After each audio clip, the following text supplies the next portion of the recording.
So, es ist wieder mal Zeit für ein neues Projekt. Ich werde dabei einen Vortrag geben über ein flugfähiges Tier und ich hätte gerne, dass ihr das in Zweiergrüppchen macht, die ich jetzt dann gerade einteilen. So, ich hätte gerne Noah und Anina, ihr seid ein Team, dann Joel und Samira, ihr seid auch ein Team, Peter und Josef, ihr seid auch ein Team und zu guter Letzt Greg mit der Magdalena, ihr seid auch ein Team.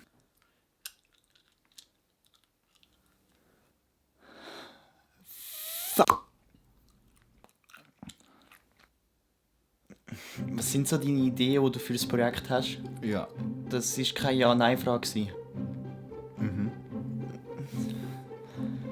Ich glaube, alle anderen sind im Fall schon richtig weit im Projekt. Also ich glaube, es wäre mal gescheit, dass wir anfangen würden. Könntest du vielleicht einfach mal dein Handy wegtun? Ich finde es ein bisschen unhöflich, dass du einfach am Handy bist, während ich mit dir rede. Kannst du nicht einfach irgendeinen Vorschlag bringen, irgendeine Idee, die du vielleicht gerade hast? Heute am Abend bei dir. 6 Uhr. Okay, in dem Fall.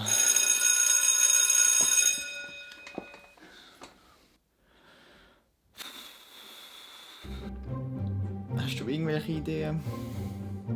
Willst du vielleicht auch mal etwas beitragen zu diesem Projekt? Wir könnten irgendetwas mit Elefanten machen. Das ist nicht mal das Thema. Das Thema sind flugfähige Tiere. Siehst du das hinter mir? Ein Bildschirm. Ich bin nicht dumm. Und was ist drauf? Ein Bildschirm schon. Ja, und zwar, weil ich den Laptop nicht mehr angelangt habe, seit du da angekommen bist. Chill. Oh mein Gott, egal, ich mach's einfach selber, ist gut. Hast du echt gedacht, ich würde dir helfen? Ich habe gedacht, am Herr Löhli gesagt, dass... Herr Pöli. Ich habe gedacht, am Herr Schwöli gesagt, dass ich mit dem Streber in der Gruppe sein will, damit er alles macht. Ich bin doch kein Streber.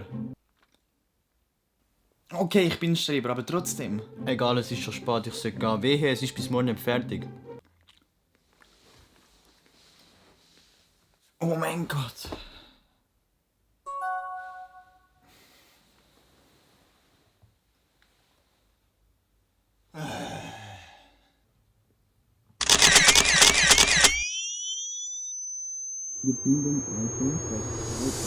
Wir beide finden also, dass es nicht verständlich ist, dass Störche jedes Jahr auf Afrika fliegen.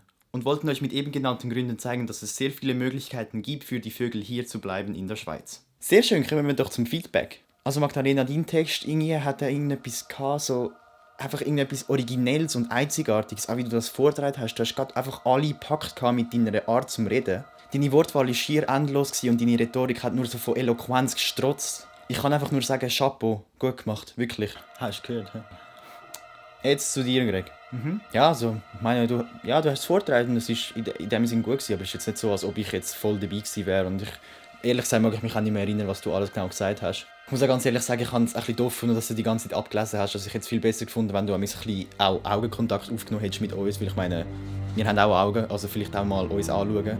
Und darum würde ich der Magdalena gerne einen 6er geben und dem Greg einen 4er. Das hat schon noch gelangt für einen 4er, aber einen 4er. Ja, danke. Oh mein Gott!